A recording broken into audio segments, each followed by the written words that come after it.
everything or most of these things have a history. So it's not just like it happened anyhow. So the history of either Kinyarwanda speaking Congolese or these crises that happen on and off over the years between Congo and Rwanda have a history. And we have been in these kinds of situations. We have had to say things that we think need to be addressed, but they were never addressed properly, and that's how these matters keep recurring. Let me give an example. The so-called M23. There was a crisis in 2012, I think. And this crisis drew in all kinds of countries and regions, and including international institutions and like the UN and big countries, powers that decide on many things. And they made one mistake, which we pointed out at that time, that such matters are not resolved by force of arms. They don't require military solutions. They require more political solutions. They ignored what we were telling them. They just, fought the so-called M23 without even understanding why it was born and how it came to be. Defeated it, and the remnants fled to two countries mainly. One group went to Uganda, another group came to Rwanda. And these groups, some of them are still either in Rwanda, others in Uganda. But we kept reminding them that there was a political solution that they needed to apply, which they didn't. Maybe that since they had been defeated militarily, there was need to address those matters, political.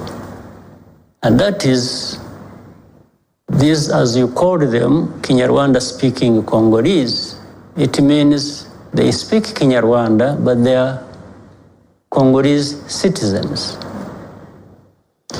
How they became citizens of Congo cannot be blamed on Congo or cannot be blamed on Rwanda. We didn't decide that these people go to Congo to be their citizens, and maybe the Congolese didn't decide that. But that is the fact of the matter. So how do you at any one point just decide that you are now going to declare people no longer citizens of their countries?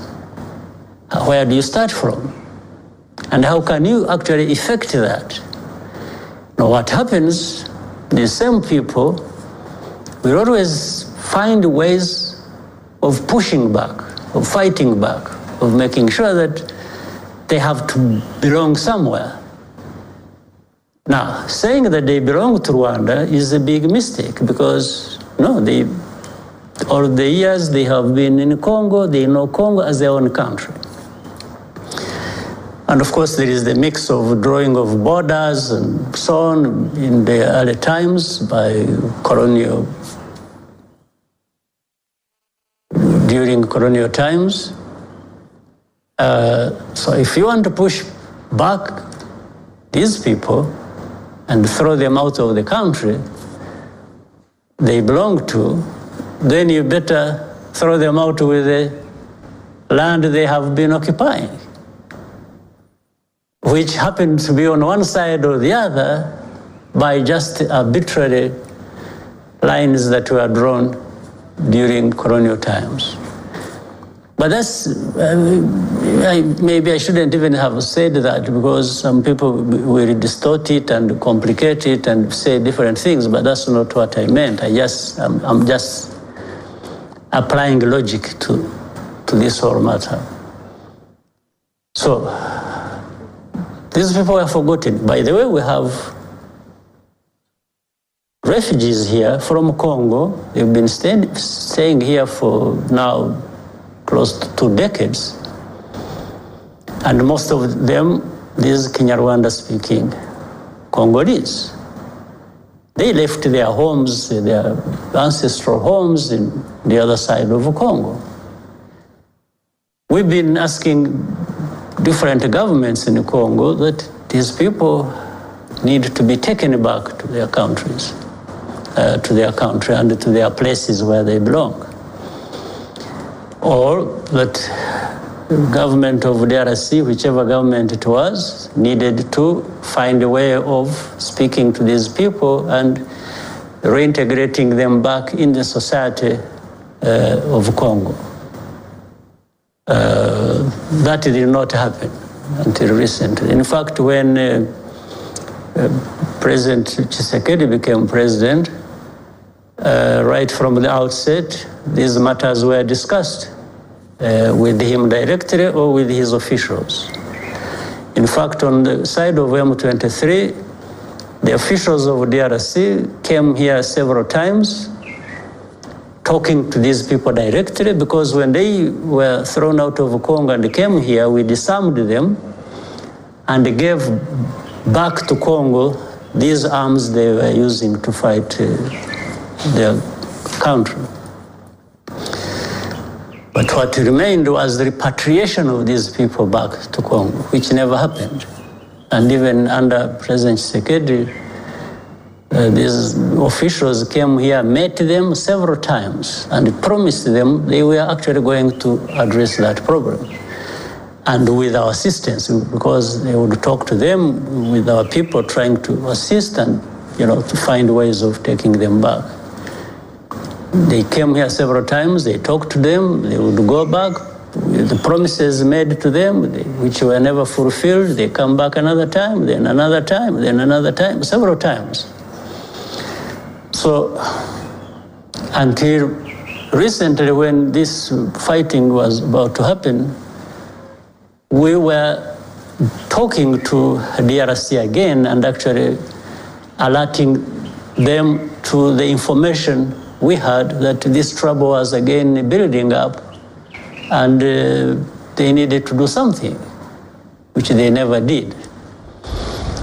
So I'm not, on one hand, I'm surprised, and on the other, I'm not surprised, because for that history that has been talked about so many times, you wouldn't expect people to be confused about it, because the facts are clear.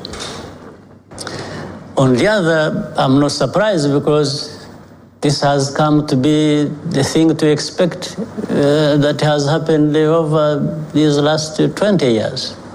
Just back and forth, and completely using wrong arguments. But there are people in the world who listen to such wrong arguments and based on them to even make wrong decisions. In fact, when they were defeated, and then there was a force that was created, Force Intervention Brigade, then there was MONUSCO under the UN, and all these were supposed to make sure that, first of all, there is peace, there is a ceasefire, but that ceasefire facilitating political solutions. One, there has been a process, for example, you may know, of FDRL, these remnants of Interahamwe and genociders. They have different group names. There's FDRL, there's Rudrunana, there's all kinds of stuff. So there has been a process of repatriation. In fact, a number of them have been brought back, even through the hands of the UN, and reintegrated back in society. So it has been going on for a long time. Many of them, probably more came than those who remained, for a fact. The ones who remained were the core group that for them, they think it is a fight and they must fight. And for them, they are fighting even for a wrong cause, because they are talking about the old story of Rwanda. It's like that was underlying the genocide itself. So they want a country for one group of people and not for the other. And for us, we've been saying, no, all groups belong here. Those ones that, as we found it, as God created our country and people happen to be here, they are one and the same and they need to be together. But for the hardcore, they think of different things. So now, recently, these FDRL are fighting alongside FARDC, those are the forces of Congo, against the M23. And then to make it worse, the UN got into the mix. They were purportedly supporting FARDC, meaning government forces, but they knew very well that these government forces of DRC are fighting together with the FDRL against M23. So you have one M23 on one side, and then you have MONUSC, government forces of Congo, and FDRL. FDRL, which should have been fought and eliminated from that situation, together with repatriating them, those who wanted to come back home, which we have done. So that's where we are. And that's why I cannot understand why the president of Congo would, in his statement to the press, say such a things as he said, because he should very well know the facts as they are. Because we have even discussed these matters for a long time, well before, since he came to power and well before this crisis.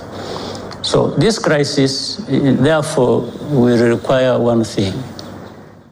There are a number of things that have happened which I haven't mentioned, but I mentioned them in the conclusion of my point.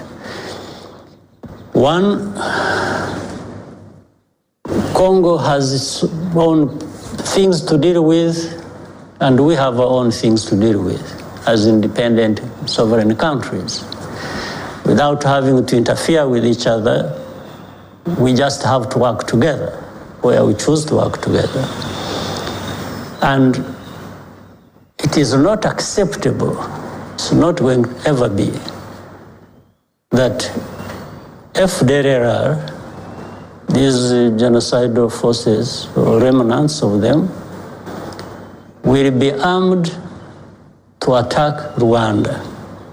And if you remember, in 2019, there was an attack that came from Congo, 2019 in November, I think, where groups infiltrated through the Virunga Mountains and attacked Kinigi, and our forces intervened, defeated them, removed them. So, and second, we have had sharing from DRC territory into Rwanda, which damaged, killed people, damaged property, and several times. Now, so we are saying, all along we need peace, and we need peace for both of us. There needs to be peace in Rwanda, there needs to be peace in DRC. Therefore, we should give each other peace. So it's not acceptable that FDRL ever would be supported to cross into our territory or supported to share into our territory and kill our citizens. We have not done that to Congo. Second, there is a need to politically address this problem of Kinyarwanda-speaking Congolese, including those members of so-called M23. But that is the problem of Congo to address. It's not mine. If you could allow me interrupt, Mr. President.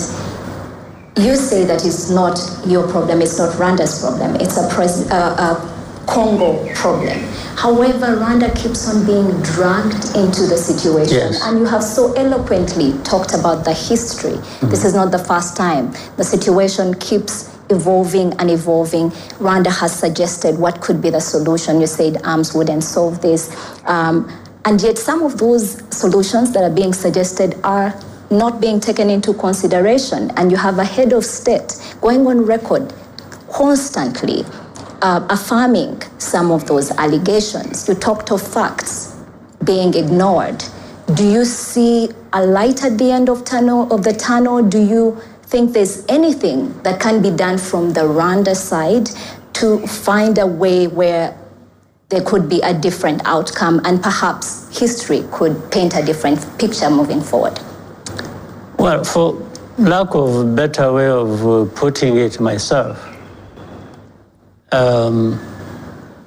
first of all, I wish for the best for all of us, for both of us, Congo and Rwanda. But if the best doesn't come, it should always find me prepared for the worst. So that's the first way I approach it.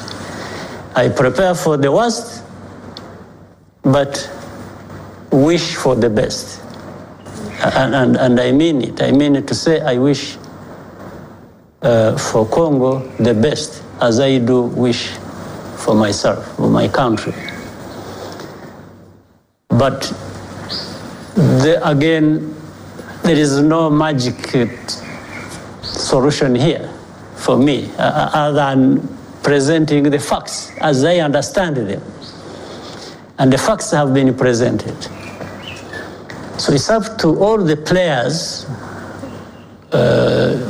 concerned with this problem, whether they are Congolese or Rwandans or the internationals involved one or the other, maybe to stick to the facts and find the best way out of this problem based on the facts, not people creating their own facts or simply thinking that they will impose a solution to one party or the other. So that's the only way I can say it. There is no other way. But still on this issue, Mr. President, we do have a question that came in from a member of the international media community, Loch from RFI, who says the Congolese government said that no Rwandan troops will be in the East African Community Force set to be deployed in Eastern DRC, where Rwanda had said it was ready to participate. What is your reaction to this conclusion? Will Rwanda participate at another level in the force? First of all, they are talking about the East African Community Force. And much as we are all new, if my memory serves me well, Rwanda was in the East African Community before DRC. But that's okay, we are all members of East African Community. So when they were talking of East African Community Force, naturally that implied Rwanda is part of the force, right? But to make the process and the solution easier, if the party concerned, which is the DRC, claims it has problems with Rwanda participating, I have no problem with that. We are not begging anyone that we participate in the force, all right? But what that also means whoever goes there, whoever is liked or is invited by DRC to be part of the East African Community Force, excluding Rwanda, which I have no problem with, must address these problems I was talking about. You see what I mean? If anybody is coming from anywhere, excluding Rwanda, but to provide a solution that we're all looking for, why would I have a problem? If they come saying, we are going to eliminate this FDRL from this equation that keeps creating problems between Rwanda and the DRC, and keep saying, we are going to support peace in this part of the region, Western Congo, and make sure that, one, the Kinyarwanda-speaking communities, M23, are now reabsorbed into the Congolese society and given rights as they are as citizens of this country, and there is no more.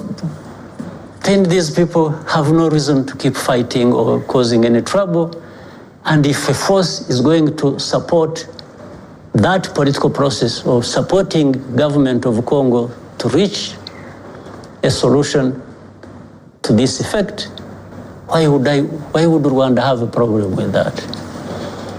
If this force gives guarantees to Rwanda that no more sharing from Congo of your territory by either Congolese or by FDRL because we have eliminated them, why would I be opposed to that? In fact, I'm very happy that this can be done without our involvement. Okay. Yes, because getting involved is a cost to us. So why would I incur the cost when somebody is saying, no, I'm happy to do it for you? I have no problem with that. Absolutely. Another center of attraction for controversy and criticism has been Rwanda's planned reception of migrants from the UK. If I could engage you on that, Mr. President. Especially, we saw a lot of criticism, heavy criticism, after the cancellation of the first chartered plane that was set to bring in asylum seekers. Now, could you please shed more light on why Rwanda entered into this partnership with the UK to begin with, and also what the next steps could be for the Rwandan government concerning this issue? Well, first of all, the migration problem is a very complicated problem all over the world. Having said that, if we can contribute even a bit to addressing it, we are happy to do that. And by the way, given that migration or refugees issues are not new to us, some of us have lived that kind of life for decades. So we fully understand what that means. The other problem is defining the rights and many issues about migration is difficult in itself. There are rights of people as human beings that should be respected wherever these human beings are. To an extent, mine, personally, my rights were respected to an extent when I was still a refugee, which I was for decades. Of course, but those rights are only limited in a sense as rights of a human being, You are only given the minimum. So in far as referring to the minimum, I was at least afforded that.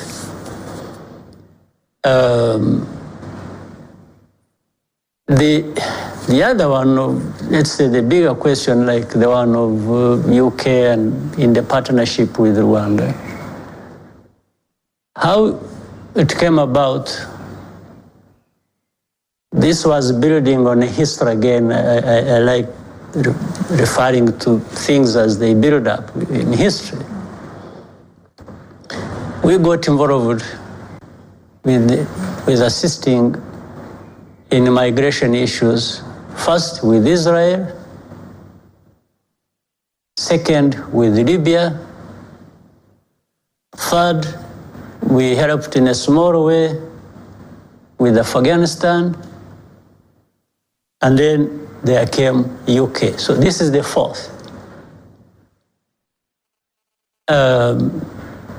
Specifically, let me single out the one for Libya,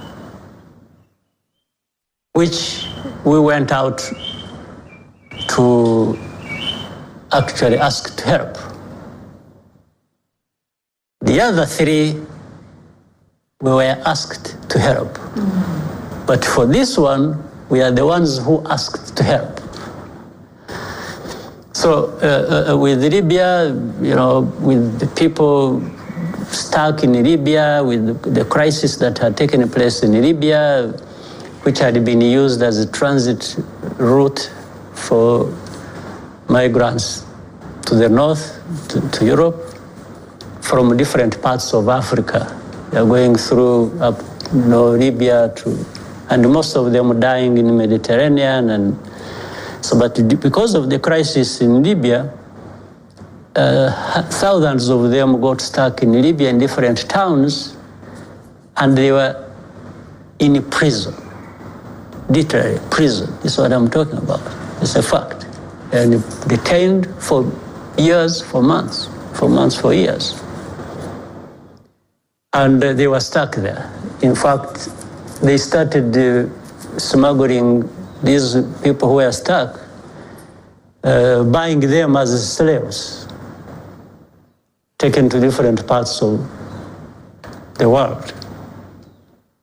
So we could see people in cages and buyers coming and looking at who is still fit, not macheted or starving, and they take them to Rwanda. This is the situation. And we offered. In fact, we did that when I was the chairman of the African Union.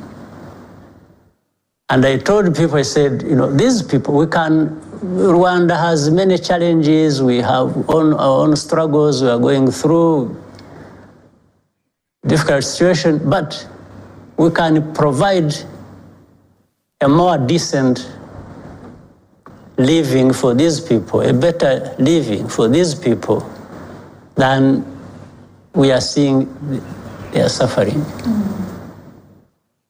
And we told them, we offered them, and they said, we can bring them to Rwanda and then allow the people in the world who want to help to be able to help. One, by either the countries that can offer these people asylum, they will do it in a stable environment that is within Rwanda. They'll come and see who they want to absorb and take to their countries, peacefully pick whoever they want. Another country will come and take whoever they want to go and settle them. The second, we would give a chance to these people to say, do you want to go back home where you came from? After discovering that your venture didn't work properly for you, would you now want to go back home? The third category would be, if you have nobody picking you to take you to their countries, and you don't want to go back to your country, we can even offer you to stay here with us. Still, it is a better situation than you're having detained in Libya. So, as you are aware, so many have been brought here, and now about 1,000 of them have actually been taken to different countries, to United States, to Canada, to some Scandinavian countries, and so on. So, could there have been a better way of dealing with it? at least for us, we couldn't think of a better way of doing it. For the others, why didn't they think of a better way of doing it? But at least we offered and saved the situation. Now, with this one of UK specifically, if I may come to that, UK and Rwanda. UK has been facing a problem of people smugglers. Like we had the experience in Libya. These people are smuggled, and some of them sold and bought like commodities. So there have been people exchanging money and to transfer people by force and take them into UK. And it has been growing as a problem day to day, week after week, month after month, year after year. So the UK approached us, and based on the lessons they had learned about how we handled the Libyan case, and even the other two, Israel and Afghanistan cases, and said, can you help? And he said, for us, and by the way, if any other country wants the same, we shall offer it. It's not confined to. So if any other country approached us and say, we have a problem here, can you do this? We will look at the merits of the case and say, sure. As long as you don't overburden us with this problem. Because we are a country that has no resources. We have limited resources. Where do you draw the line? What looks like overburdening? Because there's been a lot of questions around capacity and burnout for the nation in terms of how much you are extending help. Yeah, but that's a good question. But what I mean is simple. If you are going to bring somebody here, and say, I'll bring him here, I look after him. It's not you to look after him. Mm-hmm. Then I have no problem. Overburdening I'm talking about is to bring me somebody and then you say, look after him. Because I have no spare capacity to look after, even the one to look after one is so limited. So, but to that extent, I think, and by the way, we also learned lessons long ago. Remember when some of us were refugees outside of our country, and whenever we demanded to come back home, the government then used to tell us, they said, no, Rwanda is overpopulated. We have no place for you. So it's like, you stay where you are. So, but what we learned from that, the country, or any country, is never full to that extent. It always has space, especially for its citizens. No question about it. But even then, a country like ours, which is, yes, densely populated, actually still not only has enough space for our people, we have enough space even for others. This is the lessons we learned. Yes.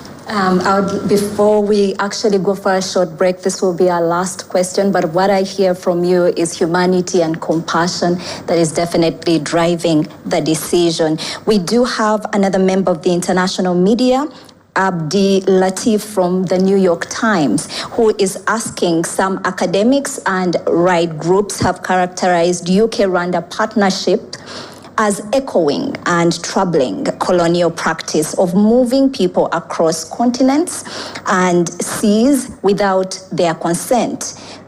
How would you respond to this? Well, first of all, I have seen a lot of writings in the New York Times that are not well informed at all, but rather things that are just written there reflecting biases of those people who write them. But that's a question for another time. So on this one, for academics, rights groups, no, but I wish this person asking this would be telling us or telling me the right way of dealing with these problems, complex problems, as of the academics and rights groups. Because these academics and rights groups should present to us well-researched, well-informed, and right ways of dealing with these challenges.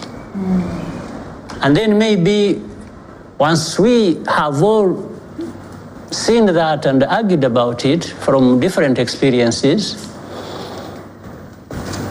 a guideline could be created and say, you must follow this guideline. But they are not presenting, even the person referring to these academics and rights groups are not referring to us, are not giving us the guidelines these people have set forth through research, through different ways of experiences that could contribute to that. No, they're just making a criticism.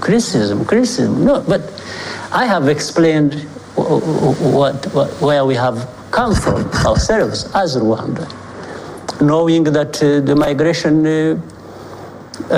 issues are broad and complex and everywhere. In fact, it happened that one time I was being asked about this migration problem and the UK and Rwanda partnership. And then just as I was stepping out of the room, I was looking, watching the news. There were things happening between Morocco and Spain, and then there was another thing happening, Mexico-US border, then to do with the same. So why don't these good people advise those countries to how they should go about these matters? What I see is the complexity and really difficulty of these presented by migrants and those having to deal with them. It's like anybody in the world is dealing with it the way they want, but I have explained what we are doing with UK. It is specific. It's dealing with people being bought and sold and forced across borders, and the country is saying, no, we can't keep having this. There are those, naturally, there are people who have been made, by the way, UK citizens, as we have done. There are people who have been made Rwandan citizens from other countries because they meet certain criteria and standards of enabling us to give them either this status or managing them in whatever way that is appropriate, that gives them a chance for life in the future. So I don't know if anyone is saying what you did between the UK, it's not enough to characterize it that way generally without being specific. What is it that is being done wrong by UK saying there are people being smuggled into our territory? No, we have to accept some people, and they have accepted some people into UK and even given them citizens of all nationalities. We have done that ourselves, and now here they are saying, no, we have to stop this smuggling of people into our country so that we have enough time and space to identify those who meet the criteria, those who can allow in and those we have to reject. Because that is the issue. If you are going to say everyone will run to any country as they want, or will be smuggled into any country, and that country is forced to accept them, I don't think you are going to succeed. It's not going to work that way. Yes. All countries, including Rwanda, will accept people, but we have criteria of how we accept these people. except, for example, refugees. Refugees, when they come rushing into a country because they are refugees or just going, in a way, you accept them. But that's why they are put in camps and they are kept as such, as refugees in those countries. But they are not necessarily accepted and integrated as citizens of any country automatically. No, that's not what happens.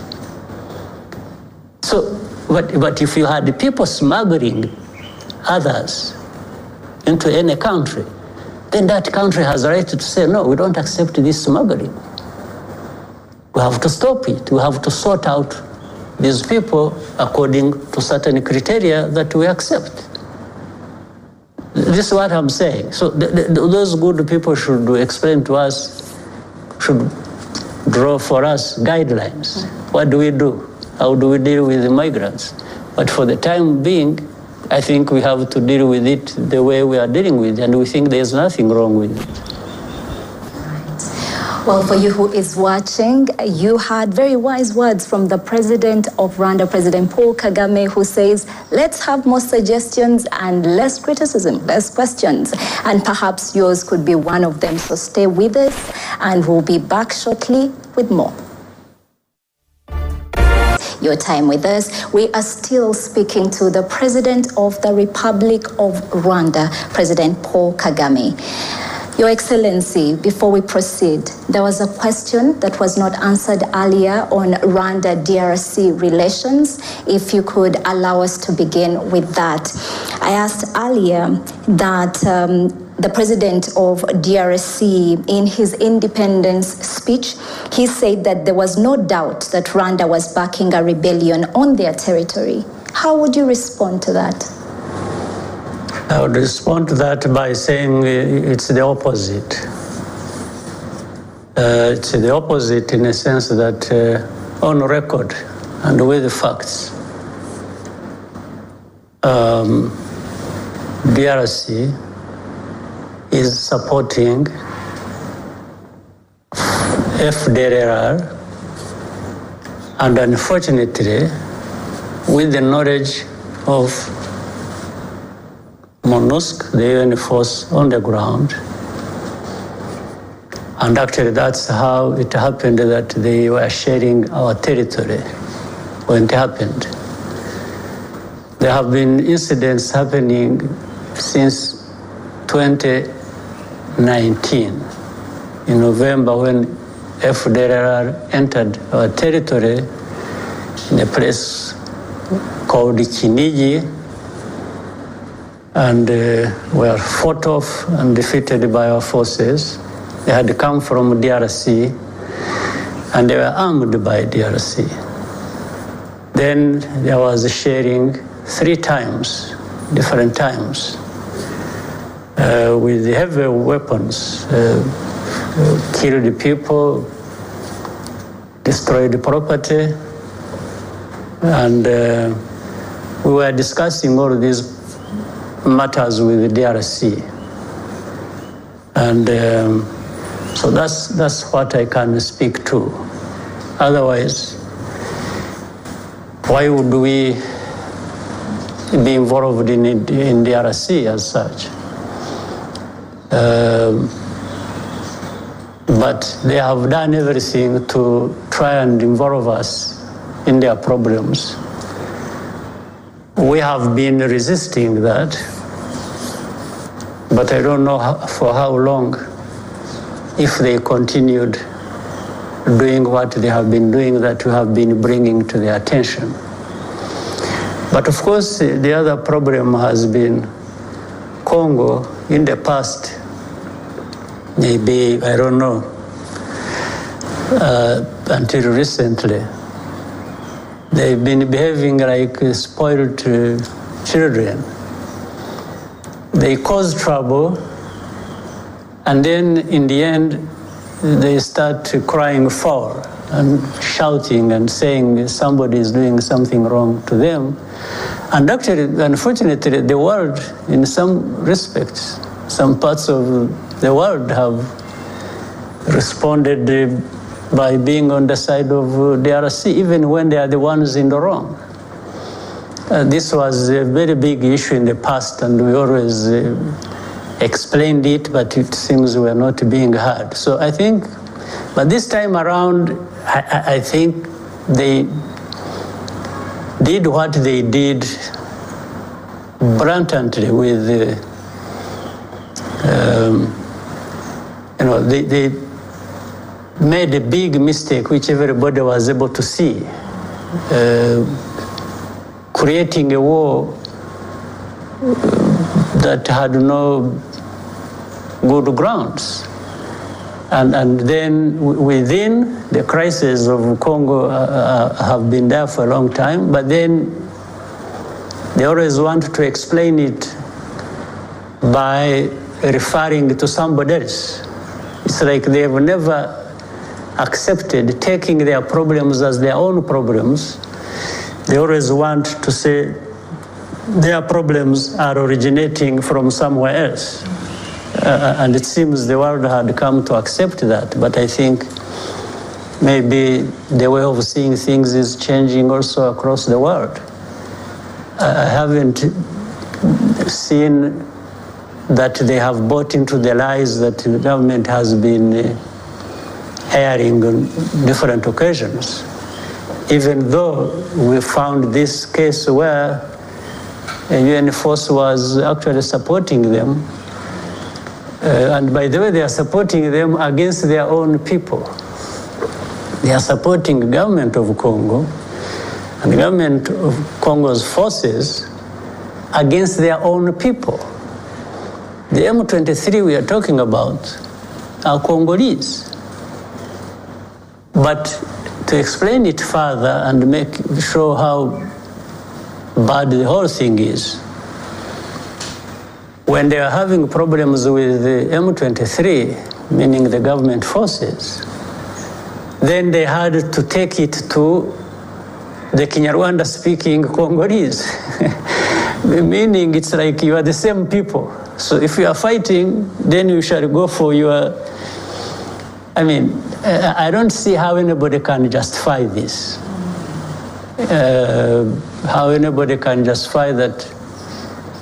But also it is proof that actually these Congolese, the M23, are associated with these other Congolese who are being persecuted.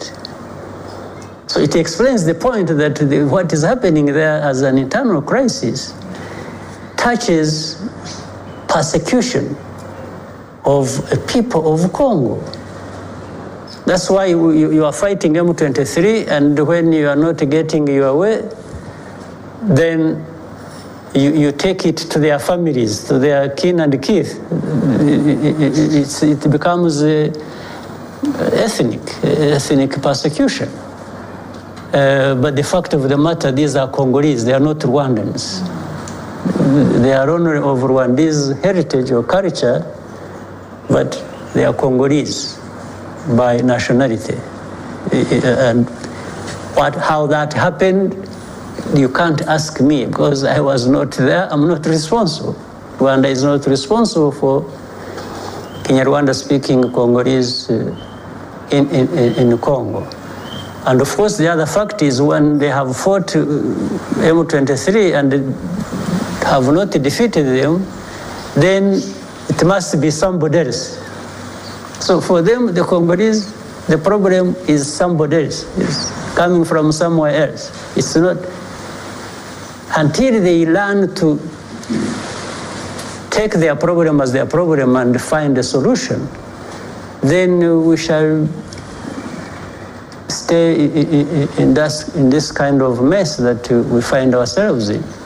But who needs the mess? And why would Rwanda anyway need to be involved in the Congo? And when we were building peace and security between the two countries from the beginning, how things changed all of a sudden, I think the Congolese have a lot to explain themselves, not me, not Rwanda. Your Excellency, maybe before we move on, just to follow up on what you said, yes, the Congolese believe what they believe, and Rwanda has shared its stand. I know that you were recently in Nairobi joining your counterparts for a meeting that was called by the EAC chairman, President Uhuru Kenyatta. Do you think that the outcomes of that meeting could perhaps contribute to the relationship amends between Rwanda and DRC? But things keep changing even after the meetings. Even when what we have agreed in the meetings, when we are out of the meetings, things start changing.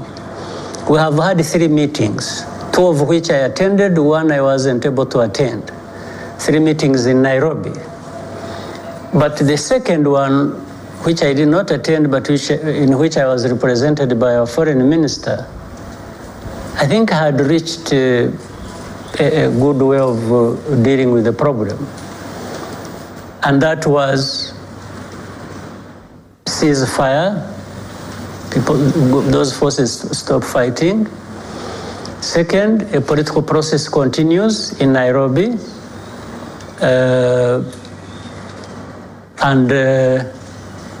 Then once and then fight and make sure that the problem of FDRL is addressed.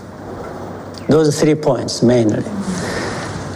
But in fact, we had discussed a bit of that in the first meeting, then affirmed it in the second meeting.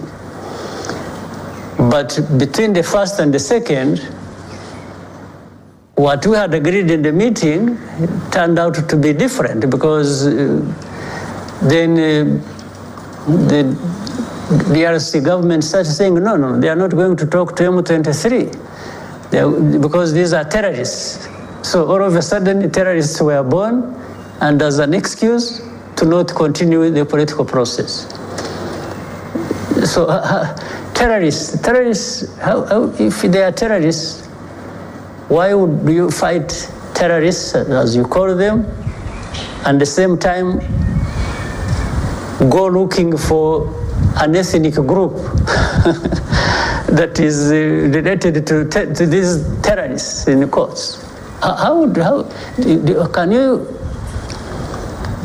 brand an ethnic group a terrorist group? This sounds crazy. You can't do that. So, but that explains itself. So now in the third meeting, it's the same thing. It is, this time, have a force, East African force, which would go to Congo to ensure that the ceasefire that we are talking about actually holds and allows political processes to take place. The political processes are very important. Actually, for me, and I guess for everyone else, they come first. This is why I was saying, you just don't keep fighting and expect to find a solution for political problems, for political crises, for governance problems or other problems. No, you reach a point where you now start putting all the weight on the political processes and stop fighting. So the third meeting we had in Nairobi was about having a force, which you asked me earlier that we are not going to be part of. That is Rwanda, and which I said I have no problem with.